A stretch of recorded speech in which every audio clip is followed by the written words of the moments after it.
Welcome to Tamil Nadu project update YouTube channel. இன்றைக்கி நம்ம சேனலில் எதை பற்றி பார்க்க போகிறோம்னா, பாம்பனில் புதிதாக கட்டிக்கிட்டு இருக்கிற ரயில்வே பாலத்தை பற்றின அப்டேட்டும், தமிழ்நாட்டுக்கு வர இருக்கிற 2 புதிய வந்தே பாரத் ரயிலை பற்றின அப்டேட்ஸும் தாங்க பார்க்க போகிறோம். இது வரைக்கும் நம்ம சேனலை சப்ஸ்கிரைப் பண்ணாதவங்க மறக்காமல் சப்ஸ்கிரைப் பண்ணிக்கோங்க. அப்போ தான் நாங்கள் போடுற ஒவ்வொரு அப்டேட் வீடியோவும் உங்களுக்கு உடனுக்குடன் தெரிய வரும். வாங்க வீடியோக்குள்ளே போகலாம். செல்றதுக்கு பாம்பன் கடல் பகுதியில் பார்த்திங்கன்னா சுமார் 550 கோடி ரூபா மதிப்பீட்டில் பார்த்திங்கன்னா புதிய ரயில் பாலம் அமைக்கிற பணி வேகமாக நடைபெற்று வருது. தற்போதைய நிலவரப்படி பார்த்திங்கன்னா இந்த பாலத்தோட பணிகள் 90% நிறைவடைஞ்சிருச்சு. அது மட்டும் இல்லாமல் பார்த்திங்கன்னா இந்த பாலம் பார்த்திங்கன்னா இந்தியாவிலேயே முதல் முறையாக பார்த்திங்கன்னா வெர்டிக்கல் லிஃப்டிங் சிஸ்டத்தில் அந்த பாலத்தோட மைய பகுதியில் ஒரு பில்லர் 2 பகுதியிலையும் பில்லர் அமைச்சு அந்த பாலம் திறக்கிற டைப்பை பார்த்திங்கன்னா வெர்டிக்கல் டைப்பில் இந்தியாவிலே முதல் முறையாக அமைக்கிறாங்க. ஸோ இந்த பாலம் செயல்பாட்டுக்கு வரும்போது பார்த்திங்கன்னா இது முழுவதுமாக ப்ராட்கேஜாக வருது. அது மட்டும் இல்லாமல் பார்த்திங்கன்னா அடிஷ்னல் ப்ரொவிஷனாக பார்த்திங்கன்னா இன்னொரு ட்ராக் ஃப்யூச்சரில் போடுறதுக்கான ஃபெசிலிட்டியும் ப்ரொவிஷன்ஸும் கொடுத்துருக்காங்க. ஆனால் இப்போது பார்த்திங்கன்னா ஒரு ட்ராக் மட்டும்தான் போடுறாங்க. அந்த ஒரு ட்ராக்லையுமே பார்த்திங்கன்னா இது முழுவதும் பார்த்திங்கன்னா மின்சார ரயில்கள் போகிறதுக்கான வசதிகளும் ஏற்படுத்திக்கிட்டு இருக்காங்க. அது மட்டும் இல்லாமல் பார்த்திங்கன்னா பாம்பன் மற்றும் மண்டபம் ரயில்வே நிலையத்தில் உள்ள ட்ராக் பகுதிகளை விரிவாக்கம் செய்கிற பணிகளும் நடைபெற்றுக்கிட்டு இருக்கு. அதோட ஃபோட்டோஸும் இந்த வீடியோவில் நீங்கள் பார்த்துக்கிட்டு இருக்கீங்க. சரிங்களா? இந்த பாலம் பார்த்தீங்கன்னா செயல்பாட்டுக்கு வரும்போது ஏற்கனவே பாம்பன் ரயில்வே பாலம் டூரிசம் அட்ராக்ஷன் சென்டராக இருக்குது. ஏன்னா உங்களுக்கு தெரியும், ஆங்கிலேயர் காலத்தில் கட்டின 100 வருஷத்துக்கு முன்னாடியே கட்டின பாம்பன் பாலம் பார்த்தீங்கன்னா தற்போது வர செயல்பாட்டில் தான் இருக்குது. அது மீட்டர் கேஜாக இருந்ததை சில ஸ்ட்ரென்தன் பண்ணி அந்த பாலத்தை வச்சுருந்தாங்க. இப்போ அடிஷ்னலாக புது பாலம் திறக்கிறாங்க. ஏன்னு பார்த்தீங்கன்னா பெரிய லெவலில் கப்பல் போக்குவரத்து போகிறதுக்கு வசதியாக இருக்கிற மாதிரி அந்த மையப்பகுதியை கொஞ்சம் அகலப்படுத்தியும் புது டெக்னாலஜி படி பார்த்திங்கன்னா வெர்டிக்கல் டைப்பில் பாலத்தை ஓப்பன் பண்ணி திறக்கிற மாதிரி சிஸ்டம் கொண்டு வராங்க. இந்த பாலம் பணி பார்த்திங்கன்னா நமக்கு கிடச்சிருக்க தகவல் படி என்ன சொல்கிறாங்கன்னு பார்த்திங்கன்னா டிசம்பர் மாதத்துக்குள்ளே இந்த பாலத்தை கம்ப்ளீட் பண்ணி செயல்பாட்டுக்கு கொண்டு வரணும்னு பார்த்திங்கன்னா அதிகாரிகளும் முயற்சி செய்கிறாங்க. ப்ளஸ் அந்த பகுதியில் இருக்கிற ரயில்வே ஆர்வலர்களும் கோரிக்கை வச்சுக்கிட்டே தொடர்ந்து இருக்காங்க. ஸோ அதுக்காக வேலை பார்த்திங்கன்னா இப்போ ஸ்பீடப்பாக நடந்துக்கிட்டு இருக்கு.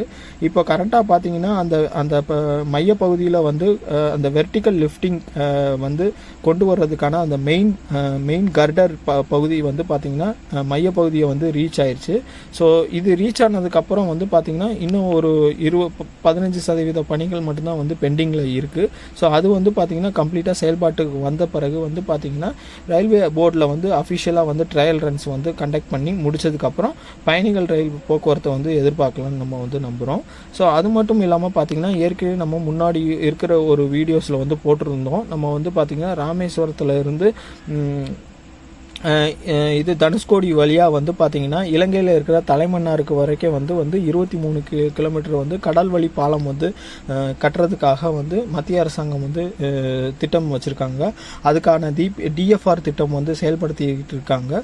ஸோ இந்த பாலமும் செயல்பாட்டுக்கு வரும்போது பார்த்திங்கன்னா இந்த இரண்டு இந்த பாலம் பார்த்திங்கன்னா இலங்கைக்கு மதுரை மற்றும் திருச்சி சென்னையிலேருந்து வர்ற ட்ரெயின் ஃபெசிலிட்டி இலங்கையில் இருக்கிற தலைமன்னாருக்கு வரைக்கும் ஃப்யூச்சரில் ரயில் போக்குவரத்து நடைபெறும் அப்படிங்கிறது எதிர்பார்க்குறோம்.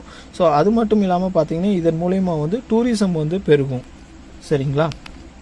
ரயில் போக்குவரத்து நடைபெறும் என்று நம்புகிறோம். இதன் மூலயமா டூரிசம் பெருகும். அடுத்ததாக பார்த்திங்கன்னா தமிழ்நாட்டுக்கு புதுசாக வர இருக்கிற 2 புதிய வந்தே பாரத்தை பற்றின அப்டேட்ஸ் தாங்க நம்ம பார்க்க போகிறோம். அது என்ன பார்த்திங்கன்னா, பிரதமர் மோடி அவர்கள் பார்த்திங்கன்னா ஜூன் மாதம் 20ஆம் தேதி சென்னை வருகிறதா தகவல் வெளியாகிருக்கு. அவர் பார்த்திங்கன்னா எழும்பூர் ரயில் நிலையத்தில் ரயில் நிலையம் சார்ந்த சில விழாக்களில் பங்கேற்க இருக்கிறதா தகவல் வெளியாக இருக்குங்க. ஸோ அந்த தகவலின்படி பார்த்திங்கன்னா அவர் 2 புதிய ரயில் சேவையை தொடங்கி வைக்கிறதா தகவல் வெளியிட்டிருக்காங்க. ஒன்று பார்த்திங்கன்னா நாகர்கோவிலிருந்து சென்னைக்கு இயக்கப்பட்ட special train Vande Bharat train trial பேசிஸில் இயக்கிட்டு இருந்தாங்க இல்லைங்களா? அந்த ட்ரெயின்ஸை பார்த்திங்கன்னா பெர்மனன்ட் ட்ரெயினாக வந்து இயக்குறதுக்கு வந்து அப்ரூவல் வாங்கியிருக்கிறதா தென்னக ரயில்வே வந்து அப்ரூவல் வாங்கியிருக்கிறதாகவும், ஸோ அதை வந்து பிரைம் மினிஸ்டர் நரேந்திர மோடி அவர்கள் வந்து திட்டத்தை திறந்து வைக்கிறதாகவும் வந்து தெரிவிச்சிருக்காங்க. அது மட்டும் இல்லாமல் நாம் ஏற்கனவே நம்ம சேனலில் முன்னாடியே ஒரு வீடியோ போட்டிருந்தோம். மதுரை டு பெங்களூர் வந்து வந்தே பாரத் ஃபெசிலிட்டி திட்டம் வந்து செயல்படுத்த இருக்கிறாங்க. அந்த திட்டத்துக்காக பார்த்தீங்கன்னா ஆரஞ்சு நிற ட்ரெயின் வந்து யூஸ் பண்ண போகிறதா வந்து சில மாதங்களுக்கு முன்னாடி நம்ம வீடியோ போஸ்ட் பண்ணியிருந்தோம்.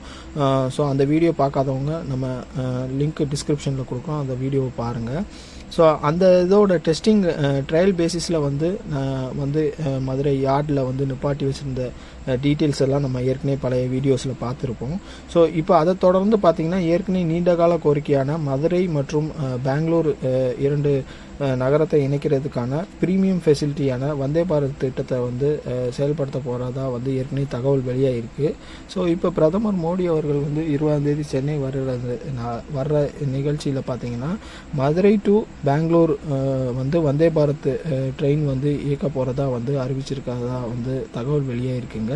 ஸோ இதுதாங்க இப்போ வந்திருக்கிற லேட்டஸ்ட் அப்டேட். இந்த 2 ட்ரெயின் ஃபெசிலிட்டியும் வந்து செயல்பாட்டுக்கு வரும்போது பார்த்திங்கன்னா தென் தமிழகத்தில் இருக்கிற மக்களுக்கு வந்து மிகவும் பயனுள்ளதாக வந்து இருக்கும்னு நம்பப்படுது. ஸோ பார்த்திங்கன்னா வேலை நிமித்தமாகவும் கல்வி நிமித்தமாகவும் வந்து இந்த 2 பெரிய நகரங்களுக்கும் வந்து மக்கள் வந்து அடிக்கடி போயிட்டு வர்றாங்க. ஸோ அவங்களுக்கு வந்து இந்த ப்ரீமியம் சர்வீஸ் கிடைக்கும்போது வந்து குறைந்த கால அளவுலேயே வந்து அவங்களுக்கான அந்த டெஸ்டினேஷனில் போயிட்டு ரீச் பண்ணிவிட்டு ஈஸியாக வந்து திரும்ப வந்து வீட்டுக்கு வர்றதுக்கு வாய்ப்பு வந்து அமையும். ஸோ இந்த ட்ரெயின் வந்து விரைவில் இயக்குவாங்கன்னு நம்புகிறோம். Thanks for watching this video. Going forward, we are planning to put more Tamil Nadu project update videos in this